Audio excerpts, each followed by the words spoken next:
It was the time of the Chhath Festival, a grand event in our area. About 15 years ago, our family and my aunt, Reema, had gathered at my grandmother's house near a pond.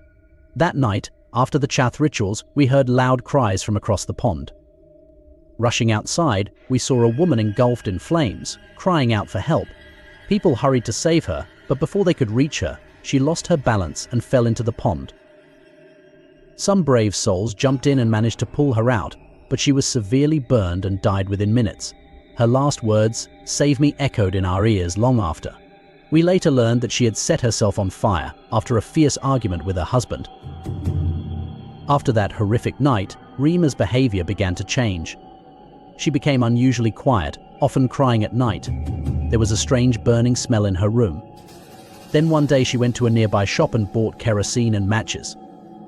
When my grandmother asked why, Reema simply said she liked the smell of kerosene. Alarmed, my grandmother made sure someone was always with Reema. One night, we woke up to a commotion in the house. Reema was drenched in kerosene, begging for a matchbox to set herself on fire. My mother held her tightly while my uncle poured water over her. Reema kept saying, "She says it's a nice thing to burn."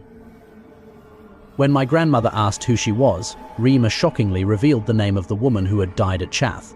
We were all horrified. The neighbors gathered, and the woman's husband came too.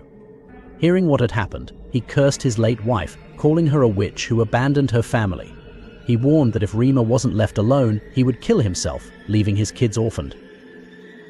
Suddenly, Reema's voice changed, becoming someone else's. The voice said the woman regretted her actions and that she loved her children deeply. She urged her husband to take good care of them, or she would return to haunt someone else. As soon as the voice stopped, dogs began howling nearby, and everything went eerily quiet. Reema was never haunted again after that night.